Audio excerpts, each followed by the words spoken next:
আল্লাহু আকবার বলবেন না? মশা দুর্বল? কে বলছে মশা দুর্বল? আমার বন্ধুগণ,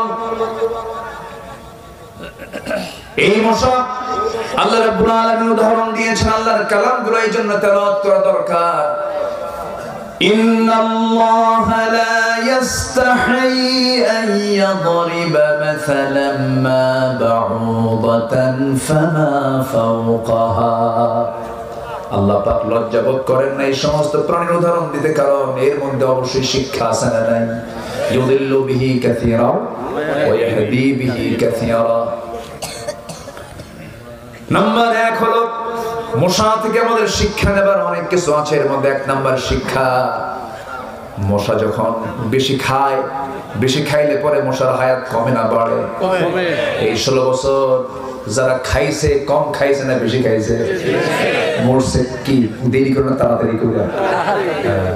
কম খাবে। আস্তে কম কেন? ঠিক কি না? 11 লক্ষ কোটি টাকা দেশ থেকে পাচার করেছে তারা, বেশি খাইতে গেছে, মরছে তাড়াতাড়ি। ঠিক কি না? আছে মশা থেকে শিক্ষা আছে। নাম্বার 2, মশা যখন ওড়ে নাকের কাছে, কানের কাছে যখন ভনভন করে, ভনভন আওয়াজ হয় না? ওর পাখাটা নড়ে। পৃথিবীর কোন এরকম মেশিন আজ পর্যন্ত আবিষ্কার হয় নাই। মশা প্রতি সেকেন্ডে তার পাখার ঝাপটাই হলো 300 থেকে 600 বার। 300 থেকে 600 প্রতি সেকেন্ডে মশা তার পাখা নড়ায় 300 থেকে 600 বার। বলেন তাহলে আল্লাহ যে 1500 বছর আগে মশার কথা বলছে, এটা কি কি যৌক্তিকতা আছে না? আছে না? বলুন আছে না? আরেকটা কারণ, সেটা হলো নমরুদ মরছে কিসের কামড় খায়? বলুন কিসের কামড় খায়? মশার কামড় খায়। আল্লাহ, তাহলে আল্লাহর কালাম কি তেলাওয়াতের দরকার আসেনি? আসেনি? আমরা আল্লাহর কালামের তেলাওয়াত করব। জোরে বলি ইনশাআল্লাহ। আপনাদের পাবনার ভাষা খুব ভালো লাগে। খাবুলাই তো মাহালুখা, এত সুন্দর ভাষা। তরকারি না দিচ্ছু নাকি? কি কয় তরকারি? তরকারি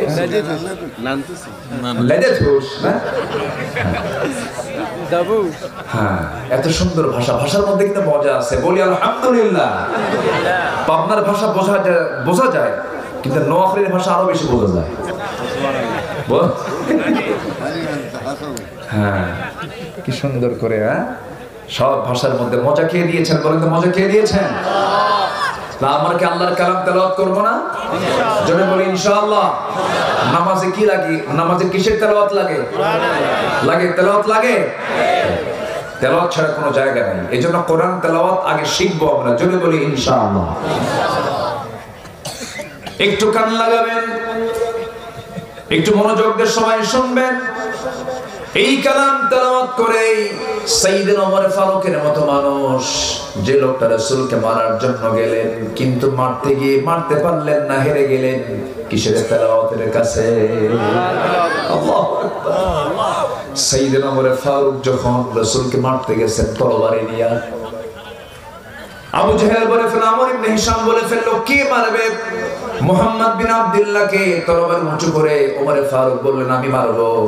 রওনা দিয়েছেন তিনি, কিন্তু পারলেন না, কারণ তার কানের মধ্যে ঢুকে গেছে আল্লাহর কালামের তেলাওয়াত। তাহা মা আনজালনা আলাইকাল কুরআন লিতাশকা। এই আয়াত যখন শুনলেন, সঙ্গে সঙ্গে তিনি চোখের পানি আটকাতে পারলেন না।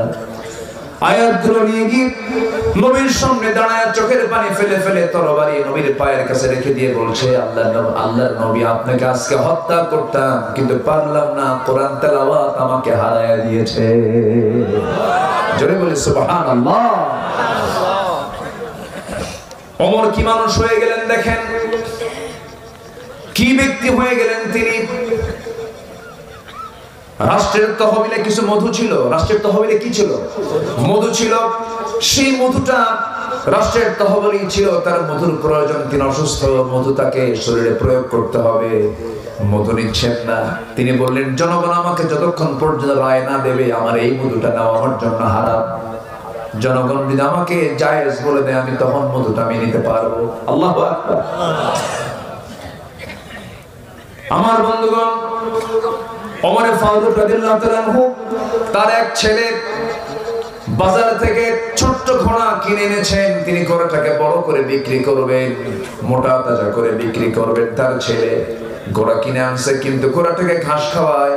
ওমর ফারুক যেখানে থাকেন সেটা হলো রাষ্ট্রের জায়গা, তার পিছনে একটা রাষ্ট্রের জায়গা আছে, সেখানে ঘাস জন্মায়। সেই রাষ্ট্রের জায়গার উপরে যে ঘাস জন্মায় সেই ঘাস তার ছেলে সেই ঘোড়াকে খাওয়ায় আর ধীরে ধীরে বড় করে।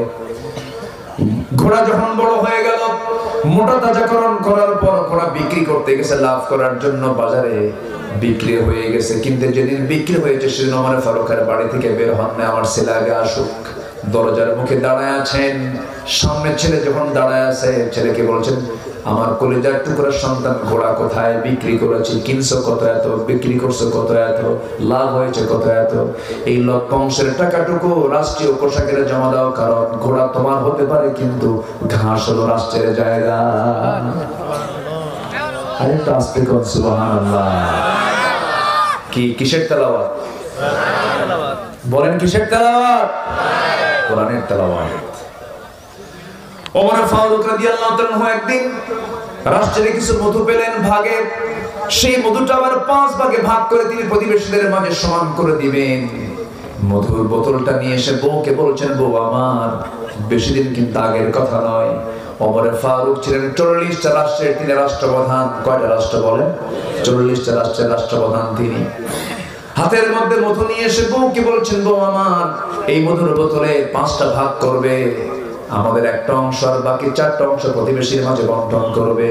বউকে দায়িত্ব দেওয়ার 2 থেকে 3 মিনিট পর আবার বলছেন, স্ত্রী, মন খারাপ করা যাবে না, আমি তোমাকে মধুভাগের দায়িত্ব দেব না, আমি অন্য কাউকে দেব। বলুন, কোন স্বামী যদি স্ত্রীর সঙ্গে এমন আচরণ করে পরিবেশ কেমন হবে? কিছু হবে না। মানে আপনাদের বউরা সব রাগে অবস্থি হয়ে বসে আছে, কোনো গন্ডগোল করবে না, না? হ্যাঁ, লাগবে কিছু, লাগবে নাকি? লাগবে কিনা? তুমি সংসার করবো আমার সাথে, এত সন্দেহ করো? কিচ্ছু বললেন না তার স্ত্রী, মধুর বোতলটা নিলেন। কিন্তু মনক্ষুণ্ণ তোমার স্বাভাবিক, মধুর বোতলটা নিয়ে প্রতিবেশীর একজনের কাছে গিয়ে বললেন, ও আমার প্রতিবেশী ভাই, এই যে মধুর বোতল তোমাকে দিয়ে গেলাম, এটাকে তুমি সমান 5 ভাগে ভাগ করবে, একটা ভাগ আমাকে দেবে, বাকি 4 ভাগ 4 জনকে দিয়ে দিবা।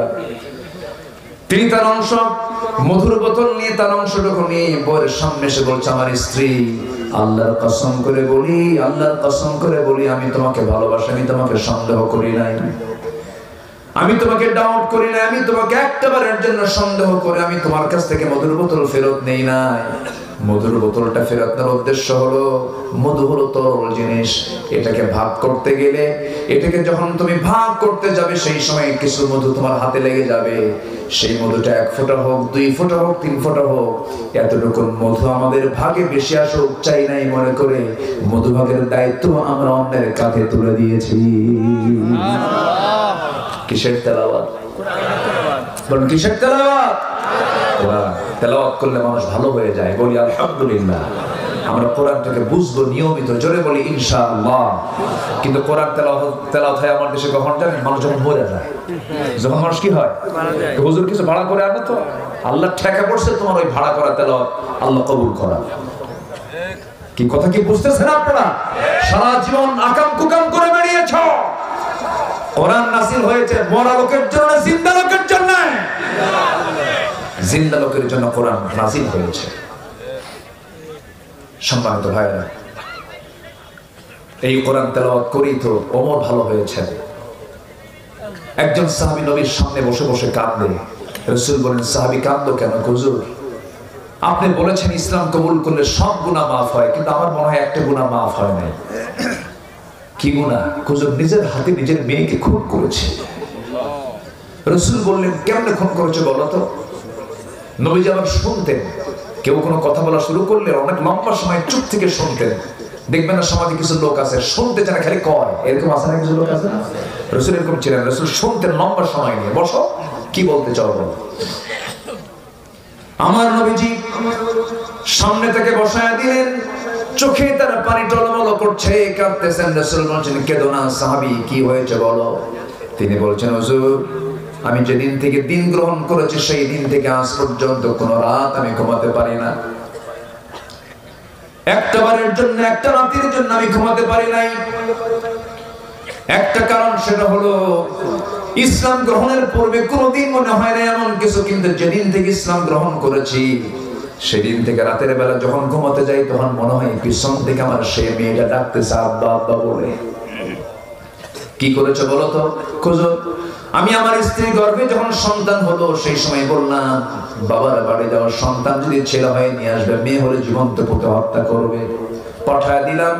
সন্তানটা মেয়ে হয়েছে, বউটা আমাকে আড়াল করে সন্তান মেয়ে হয়েছে না বলে সন্তান মৃত হয়েছে।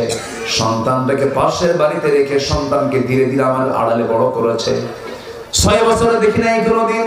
হঠাৎ করে একদিন আমার সামনে পড়ে গেল, চট করে ধরলাম। আমার মতো চোখ, আমার মতো কপাল, আমার মতো হাত পা, চট করে ধরে বউয়ের সামনে হাজির করলাম। বউটা আমার থরথর করে কাঁপে আর বলে, সন্তানের তথ্য কতক্ষণ গোপন করবো, সন্তানটা আমাদেরই। আমি জানন খেপে গেলাম, অগ্নি শর্মা হয়ে গেলাম। শিরকিয়াতের কারণে, জিহাদের কারণে মেরে ফেলার জন্য প্ল্যান করলাম, সূক্ষ্ম অভিনয় শুরু করলাম। মেয়েটাকে কোলের মধ্যে আদর করলাম। মেয়েটা বলছে, বাবা তুমি তো খুব ভালো, আমার মা তোমার সঙ্গে কেন পরিচয় করে দিল না? হুজুর আমার সন্তানটা আমাকে সম্পূর্ণ বিশ্বাস করে আমাকে চুমা খায়, আমাকে আদর করে। পরের দিন সকালবেলা বললাম, মা তোমাকে আজকে তোমার নানির বাড়ি নিয়ে যাব। সে পাগল হয়ে গেল, ছটফট করছে। মাকে বললাম, মা আমাকে সাজিয়ে দাও। বউটা আমাকে সাজিয়ে দিল তার মেয়েকে। সাজগোজ করে মেয়েটাকে নিয়ে আমি যখন রওনা করলাম, চুমা দিলাম, আদর করলাম, মেয়ে আমার সঙ্গে রওনা দেওয়া শুরু করলো। কিন্তু সন্তান তো জানেন আমি কেমন পাষাণ পিতারে। হুজুর আমি সন্তানকে নিয়ে আমি রওনা দিয়ে জঙ্গলের দিকে চলে গেলাম। মেয়েটার মুখ ছোট হয়ে গেছে। মেয়ে বলছে, বাবা এইদিকে যাও কেন, তুমি নানির বাড়ি না যাবা? কিচ্ছু বললাম না। জঙ্গল পার হয়ে সামনে গিয়ে আমি ঠিক দুপুর বেলা কোদাল হাতে নিয়ে গর্ত খনন শুরু করে দিলাম। মেয়েটা আমাকে বলছে বারবার, বাবা নানির বাড়ি কখন যাবে, নানির বাড়ি কখন যাবে, গর্ত কেন খনন করছো? কিচ্ছু বললাম না। গর্ত খনন করি হুজুর, সে মেয়েটা আমার দাড়ির ভিতরে মাটিগুলো ছিটকে এসে পড়ে, আর আমার মেয়েটা আলতো করে সেই দাড়িগুলো সাফ করে দেয় আর বলে, বাবা নানার বাড়ি কখন যাবা? আমার ঘর্মাক্ত দেহ কোদাল মারতেছে, শরীরটা ঘেমে ঘেমে যাচ্ছে, আমার ঘামগুলো টপ টপ করে পড়তেছে। গামছা দিয়ে সেই ঘামগুলো মুছে মুছে দেওয়ার বলে, বাবা গর্ত কেন খনন করছো? কিচ্ছু বললাম না। গর্ত খনন যখন শেষ হয়ে গেল, এবার মেয়েকে বললাম, মা দেখো তো গর্ত খননটা কেমন হয়েছে। আমার মেয়েটা বিশ্বাস করে নিয়েছে। আমার মেয়েটা একটা মুচকি হাসি দিল। মুচকি হাসি দিয়ে যখন গর্তের কাছে চলে গেছে, গর্তের কিনারে গিয়ে উকি মেরে যখন দেখতে পেলাম, আমি পিছন দিকে চলে আসলাম। এমন জোরে সজোর আঘাত করলাম, এক আঘাতে এক ধাক্কায় মেয়েটা গর্তের মধ্যে পড়ে গেল। গর্তের মধ্যে যখন পড়ে গেছে, চিত হয়ে দুটো হাত এক জায়গায় করে বলছে, বাবা বুঝতে পেরেছি তুমি আমাকে এই জায়গায় কেন এনেছো। আজকে মার কথা সত্য হয়ে গেছে, তুমি আমাকে মেরে ফেলবে। বাবা তোমার কাছে একটা বারের জন্য, জীবনের জন্য একটা বার প্রাণ ভিক্ষা চাই। আজকে যদি তুমি আমাকে বাঁচায় দাও, আমি তো এই চেহারা তোমার সামনে আমি কোনোদিন দেখাবো না। বারবার আমাকে প্রতিমানিত করলো হুজুর, কিন্তু তৎকালীন সমাজের কারণে, শিরকিয়াতের কারণে, জাহালাতের কারণে দিলের মধ্যে কোনো রহমত পয়দা হলো না, মায়া পয়দা হলো না, মহব্বত পয়দা হলো না। হাতের মধ্যে পাথর নিলাম, পাথর নিয়া সন্তানটার কলিজা বরাবর যখন পাথর মেরে দিলাম, ফিঙ্কি দিয়ে রক্ত পড়া শুরু হলো। আব্বা আব্বা করে চিৎকার করে ডাকলো। মায়া দয়া হলো না, নিচের হাতি পাথর চাপা দিয়া, মাটি চাপা দিয়া, বালু চাপা দিয়া জনমের মতো শেষ করে দিলাম। হুজুর কয়েকটা রাত আজকে ঘুম হয় না আমার। বারবার সন্তানের ডাক যেন আমাকে ডাকতেছে, কে যেন পিছন থেকে ডাকে, এরকম মনে হয়। রাসূল সাহাবীকে জড়িয়ে ধরে বলছে, সাহাবী রে, দিন গ্রহণ করার কারণে তোমার এত বড় গুনাহ আল্লাহ রাব্বুল আলামিন তোমার জীবন থেকে সাফ করে দিয়েছে।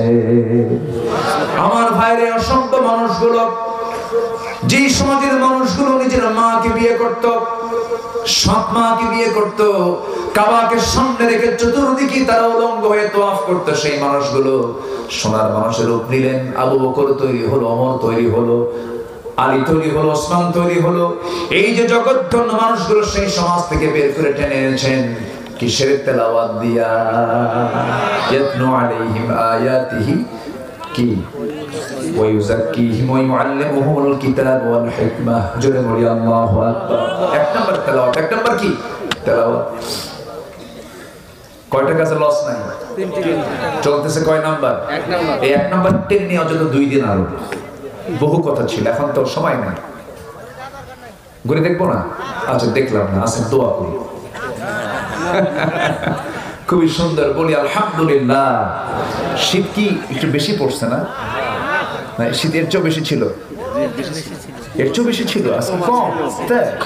কিন্তু হঠাৎ করে আমার কাছে মনে হয়, আমি তো ওইদিকে ছিলাম, মনে হচ্ছে কুয়াশা খুব পড়তেছে, একটু কুয়াশা পড়েছে মনে হয়, কুয়াশাটা রেস্ট্রিকশন। যে যাই হোক, আপনারা যারা এসেছেন মাহফিলে, আমি মনে করি একজন বীর মুজাহিদের ভূমিকা পালন করেছেন, বলি আলহামদুলিল্লাহ।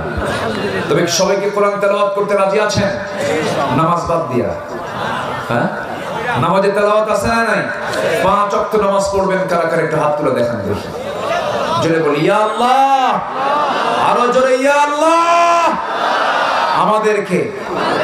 আমাদেরকে 5 ওয়াক্ত সালাত আদায় করা তৌফিক তুমি আল্লাহ দিয়া দাও। জোরে বলি আমিন। আপনারা কষ্ট পেলেন? কষ্ট পেলেন? আচ্ছা, সম্মানিত ভাইরা, নামাজ পড়লাম, বাপ মাকে ভাত দিই না, এদের কোনো সন্তান তো সুজানগরে নাই মনে হয়, আছে? কিন্তু পীর বাবার দরবারে গরু পাঠায়। পীর বাবার দরবারে কি পাঠায়? গরু পাঠায়। যে গরু পাঠায় সে আরেক বলদ,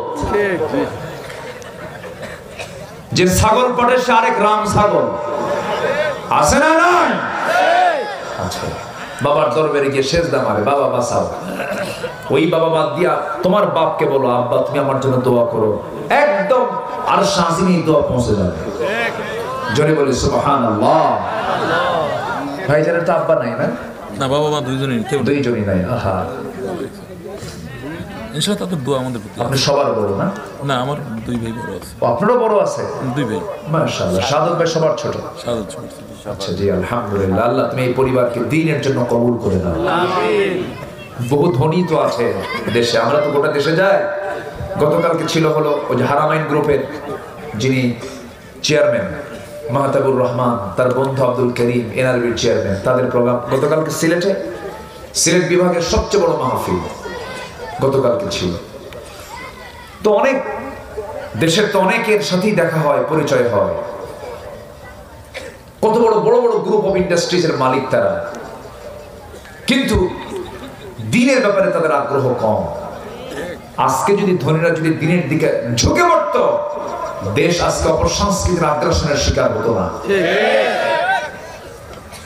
যখন আসলাম মাদ্রাসার সামনে, যখন দাঁড়ালাম, বুকটা শীতল হয়ে গেল। খুব সুন্দর, এত সুন্দর একটা মহৎ উদ্যোগ তিনি নিয়েছেন। আল্লাহ তুমি এই প্রতিষ্ঠানকে কবুল করো।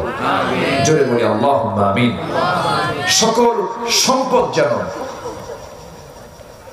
কল্যাণে ব্যবহার হয়। মানুষ খায় কতটুকু? খায় বেশি খায় কি মানুষ, বলেন তো? বেশি তো খায় না।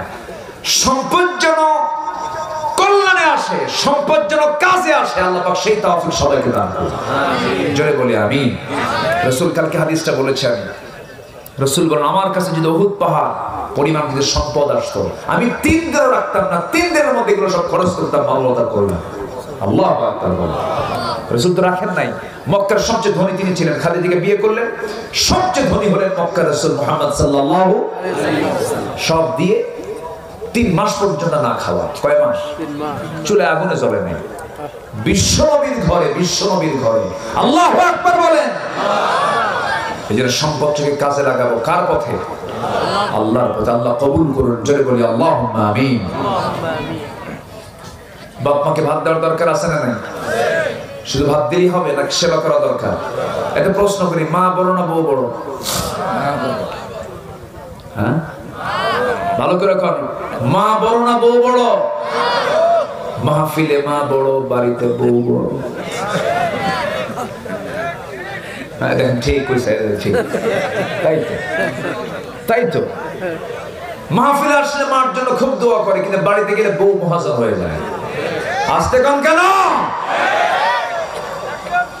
মার দাম আছে, বইয়েরও দাম আছে। বউ তো সন্তানদের মা, ঠিক আছে, কিন্তু মার সমান কোন মানুষ পৃথিবীতে আর দ্বিতীয়টা